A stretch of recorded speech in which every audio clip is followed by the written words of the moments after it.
అండి, అందరికీ నమస్తే. Welcome back to daily dishes. ఈరోజు చింతపండు చట్నీ ఎలా చేయాలో చేసి చూపిస్తున్నా అండి. అప్పటికప్పుడే రెడీ చేసుకోవచ్చు అండి. ఇది ఏం వెజిటేబుల్స్ లేనప్పుడు చేసి పెట్టుకోవచ్చు. చూడండి, స్టవ్ పైన ఒక గిన్నె పెట్టేసుకొని ఈ విధంగా పల్లీలు ఫ్రై చేసుకొని పెట్టేసుకోవాలి. చల్లగా అయినాక మిక్సీ జార్లో వేసేసుకొని ఈ విధంగా పొడి చేసి పెట్టుకోవాలండి. ఇలా పొడి చేసుకొని పెట్టుకుంటే ఒక 1 వీక్ 20 డేస్ వరకు నిల్వ ఉంటుందండి పొడి. అప్పటికప్పుడే మనం మార్నింగ్ టైంలో అడావుడి లేకుండా కూరగాయలలో వేసేసుకోవచ్చు. చూడండి, ఇప్పుడు చింతపండు పచ్చడి ఎలా చేయాలో చేసి చూపిస్తున్నాను. మిక్సీ జార్ తీసుకొని ఒక 6 స్పూన్ పల్లీల పొడి తీసుకున్నా అండి. మీరు ఎంత క్వాంటిటీకి బట్టి అంత తీసేసుకోండి.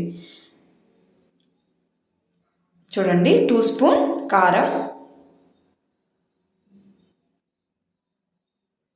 ఒక 1/2 స్పూన్ సాల్ట్,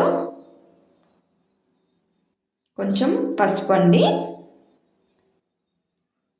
కొంచెం జీలకర్ర,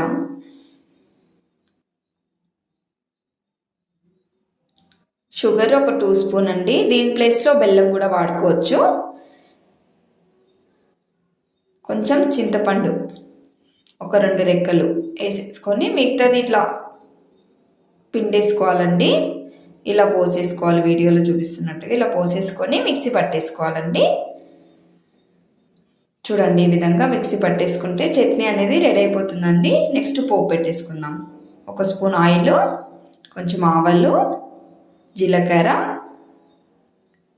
కరివేపాకు, ఎండుమిర్చి ఒక 2 వేసేసుకొని ఒక ఉల్లిపాయ అయితే సరిపోతుందండి. ఇలా తరుక్కొని పోపులో వేసేసుకోవాలి. ఒకసారి ఇలా ఫ్రై చేసేసుకొని చట్నీలో వేసేసుకోవాలండి. చాలా టేస్టీగా ఉంటుందండి వేడి వేడి రైస్లోకి. మనకి అప్పుడప్పుడు వెజిటేబుల్ లేనప్పుడు ఈ విధంగా ట్రై చేయండి. చాలా బాగుంటుందండి టేస్ట్. చింతపండు చట్నీ అంటారు దీన్ని. ప్లీజ్ అండి, లైక్, సబ్స్క్రైబ్. వీడియో నచ్చితే లైక్ చేయండి.